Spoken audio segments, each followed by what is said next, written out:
নমস্কার, সুরজিৎ মান্না ক্রিয়েশনস চ্যানেলের পক্ষ থেকে তোমাদের সবাইকে সুস্বাগতম। আশা করি তোমরা সকলে ভালো এবং সুস্থ আছো।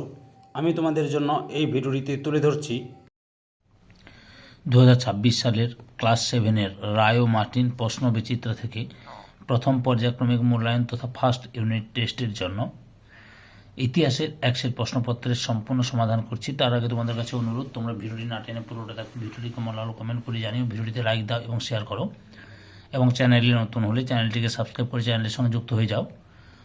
আলোচনা শুরু করছি 260 নম্বর পেজের 2 নম্বর model school Arambagh high school HS এই স্কুলের প্রশ্নপত্রের সেটটি আলোচনা করছি। তোমরা পুরো ভিডিওটি লক্ষ্য করো।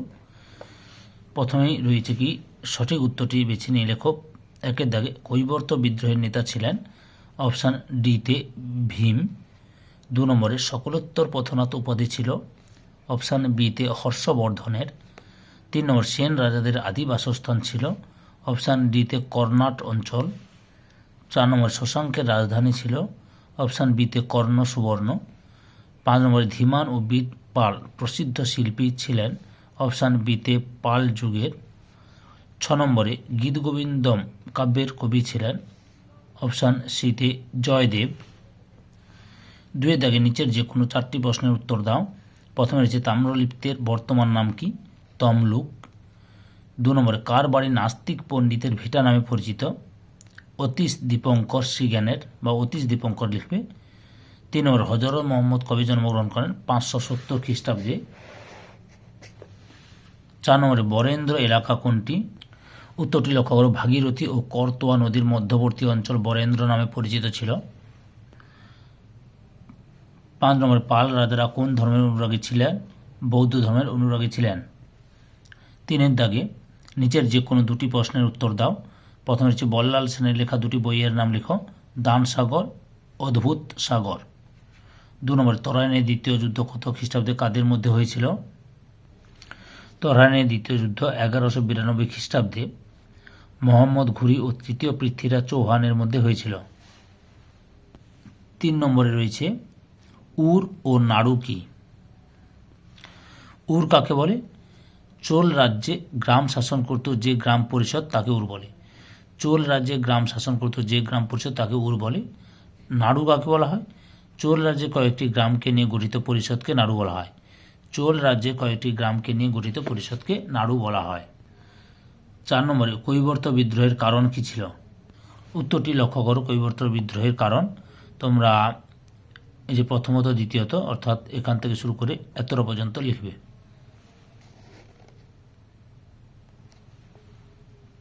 চারের দাগে নিচের যে কোনো 2টি প্রশ্নের উত্তর দাও। প্রথমে যে টিকা লিখো মাৎসর ন্যায়। উত্তরটি দেখো, এখান থেকে শুরু করে এতটা পর্যন্ত লিখবে।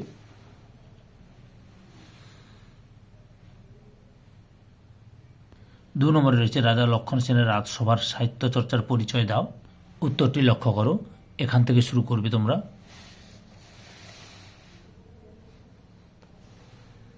এতটা পর্যন্ত লিখবে।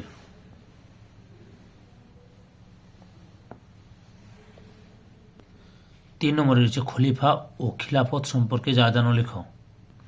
উত্তরটি দেখো, এখান থেকে শুরু করবে। উত্তরটি এতটা পর্যন্ত লিখবে।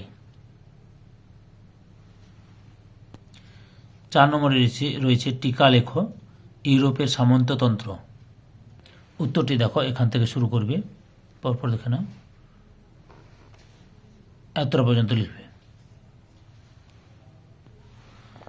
5 দাগে নিচের যে কোনো 2টি প্রশ্নের উত্তর দাও বা উত্তর লেখো।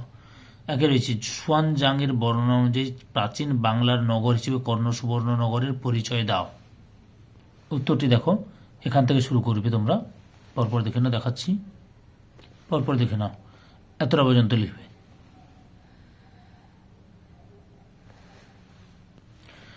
2 নম্বরে রয়েছে শশাঙ্কের কৃতিত্ব সম্বন্ধে লেখো। উত্তরটি দেখো, এখান থেকে শুরু করবে।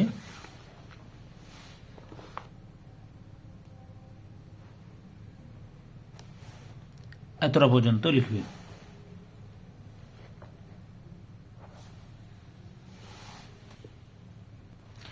পরের প্রশ্ন 3 নম্বর রয়েছে পঞ্চরত্ন বলতে কি বোঝো?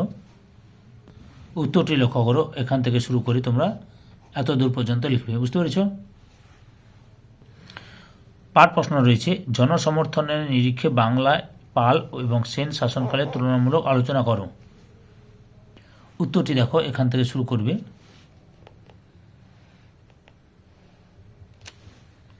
এতটা পর্যন্ত লিখবে। ধৈর্য সহকারে সম্পূর্ণ ভিডিওটি দেখার জন্য তোমাদের সবাইকে অসংখ্য অসংখ্য ধন্যবাদ। আজকে এই পর্যন্ত, পরবর্তী ভিডিওতে আবার দেখা হবে। Tata, bye bye.